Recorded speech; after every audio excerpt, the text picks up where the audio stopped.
नमस्कार स्टूडेंट्स, आज हम अध्ययन करेंगे सहसंबंध में स्पीयरमैन की कोटि अंतर विधि और भाग 2 स्पीयरमैन वाला, क्योंकि इससे पहले हम भाग 1 को स्पीयरमैन वाले में पढ़ चुके हैं। और अब दूसरा है भाग में समान क्रम के लिए संशोधन, यानी श्रेणी x या श्रेणी y में अगर समान संख्या आ जाए तो हमें क्या करना है। इसके लिए यदि किसी श्रेणी में 2 या अधिक पद मूल्य बराबर आकार के हों, यानी x और y श्रेणी में दोनों में किसी पद मूल्य बराबर आकार के हों, तो अलग अलग क्रमों की, यानी उनके अलग अलग क्रमों की औसत उन मूल्यों के क्रम के स्थान पर लिख दी जाती है। औसत जैसे दूसरा और तीसरा पद है तो 2 और 3 को जोड़ दिया जाता है और 2 का भाग देकर औसत आ जाता है। जैसे 5 ढाई आ गया तो ढाई को दोनों 2 और 3 की जगह लिख दिया जाता है। ठीक है। अगर मैं और बताना चाहूं कि उदाहरण के तौर पर है कि एक श्रेणी में सबसे अधिक मूल्य यदि 60 हो तो उसका क्रम 1 होगा। एक श्रेणी है और अगर उसमें सबसे अधिक मूल्य 60 दिए हुए हैं तो उसका क्रम क्या होगा? 1, उसको रैंक 1 दी जाएगी। यदि इसके बाद 55 श्रेणी में 2 बार आया हो तो उनके स्थानों पर, यानी 2 और 3, दूसरे और तीसरे स्थान पर है 2 आया हो तो कितना हो जाएगा? 2 और 3 को जोड़ दो 5 और उनका औसत 2 का भाग दे दो, कितना जाएगा? ढाई, अर्थात ढाई 2.5 क्रम में लिख दिया जाएगा दूसरे और तीसरे स्थान पर। इसके बाद आने वाले का क्रम क्या होगा? 1 पर तो 60 है, 2 पर 2.5 पर है और 2.5 पर 3 और 4 है, चौथा क्रम होगा अगला क्रम। ऐसी स्थिति में कोटि सहसंबंध गुणांक निकालने के लिए सूत्र का संशोधन करना पड़ेगा। सूत्र में हमें संशोधन करना पड़ता है। संशोधित इस प्रकार होगा। उसमें संशोधन में क्या लिखेंगे?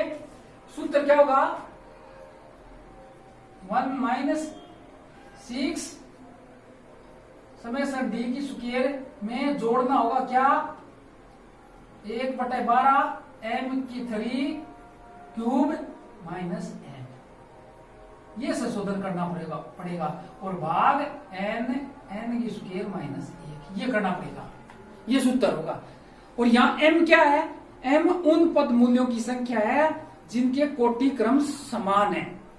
जैसे 55 है, 2 बार आया है तो m क्या हो जाएगा? यहां 2 हो जाएगा।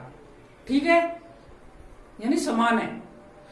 यह ध्यान रहे कि m का प्रयोग अलग अलग समान क्रमों की संख्याओं के लिए किया जाएगा। ठीक है, जैसे 55 2 बार है, हो सकता है 60 भी 65 2 बार आ जाए तो 2 अलग अलग क्रम फिर अलग सूत्र में जोड़ेंगे, देखेंगे। तथा संशोधन कारक उतनी बार प्रयोग किया जाएगा जितनी बार समान क्रम में प्रदान किए गए हैं। कोटि सहसंबंध गुणांक का अपरिकलन करते हैं। परिकलन करेंगे, जैसे x श्रेणी दी गई है हमारी। एक श्रेणी में x 115, 102, 112, 87, 98, 120, 100, 98 और 118। इसमें 98 3 बार आया है। कितनी बार आया? 98 3 बार। तो m क्या हो जाएगा? 3। m 3 हो गया इसमें, इस श्रेणी में 3 बार आया 98। और y श्रेणी में देखेंगे तो 75, 73, 85, 70, 76, 65, 82, 73, 68 और 80 है। इसमें 73 कितनी बार आया है? 2 बार है। तो m क्या हो जाएगा? 2 हो जाएगा। आ गया समझ में? अब इनकी रैंक देंगे। किसकी? x श्रेणी की रैंक देंगे। x में सबसे अधिक मूल्य क्या है? 120 है, 1 लिख देंगे। ठीक है। 2 नंबर पर क्या है? 118 लिख देंगे। और 3 नंबर पर होगा 115, ये 3 हो गया। 4 नंबर पर क्या करना है हमें? 4 नंबर की रैंक है 112। और 5 नंबर की कितनी है 109 ये, और 6 नंबर की है 100 वाले 6 नंबर की रैंक होगी। ठीक है, अब 7 देखो बच्चे क्या औसत निकालना है 7वीं रैंक की, 8वीं और 9वीं ये निकालना है, और औसत करना है तो इसका 3 का भाग दे देंगे, 15 तो 24, 24 में 3 का भाग दिया तो 8 8 8 लिख देंगे। 98 में 8 लिखना है, इसमें 8 लिखना है, और ये 98 8 लिख दिया है। ये कितनी होगी रैंक है 6 तक तो थी, 7 8 9 गई, और यहाँ 10वीं रैंक। ठीक है, इस प्रकार ये रैंक प्रदान करनी है। उसके बाद वाई श्रेणी की देखनी है। वाई श्रेणी में सबसे अधिक मूल्य कौन सा है 85, इसमें 1 लिख देंगे। उसके बाद कौन सा मूल्य है 82, देखो 82 यहां 2 लिख देंगे। ठीक है, और 3 नंबर पर क्या लिखेंगे, कौन सी रैंक है 80 आएगी। और 4 नंबर पर कौन सी है, 4 नंबर पर देखो 76 है, ये 4 लिख देंगे। ठीक है, 5 नंबर पर कौन सी है 76 75, ये 5 नंबर की। ठीक है, अब हम कौन सी रैंक देखनी है 6 और 7 है, तो उसके बाद क्या है 73 73 समान है, ये 73 और 73 है, तो कौन सी 6 number rank plus 7 number rank, और औसत करना है 2 का, ये अगर 13/2 और 6.5, तो 6 नंबर पर 6.5 ये आ गई रैंक, और 6.5 ये रैंक आ गई, 7वीं रैंक आ गई। अब 8वीं देंगे, 8वीं कौन सी होगी 70 की, 8 ये 8 हो गई।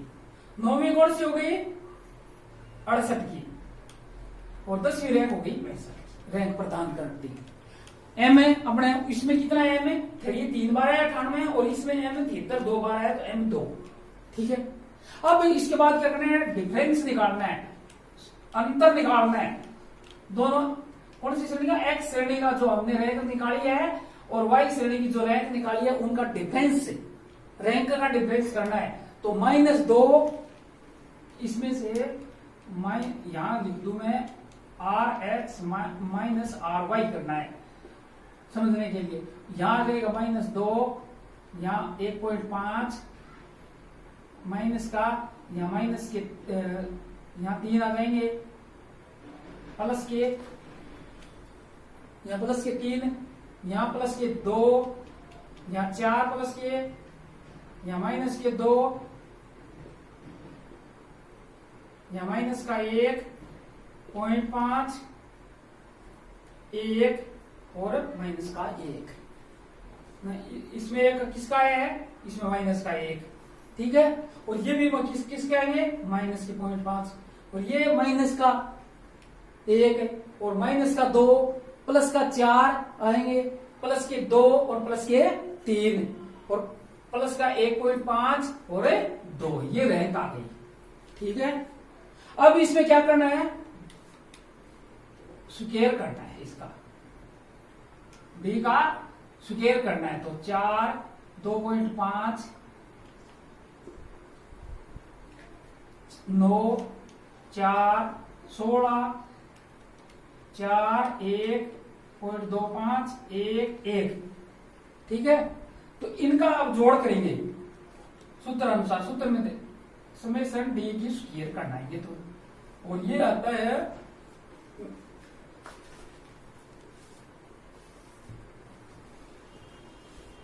ये आएगा अपना 74 नहीं 74 नहीं 42.5 आएगा। ठीक है, 42.5 या 0। अब सूत्र क्या करना है, देखो सूत्र के अनुसार 1 - 6 डी की स्क्वायर 1/12 m की क्यूब और m, ये तो पहली श्रेणी के लिए x के लिए हो गया। इसके बाद इसमें जोड़ना क्या है, ये तो रहेगा, अब प्लस 1/12 दोबारा लिखना पड़ेगा क्योंकि 2 बार आया m3 - m ये। अब इसमें देखो, अब ये सूत्र नीचे वाला n की स्क्वायर -1, इस सूत्र में हमें मान रखने हैं।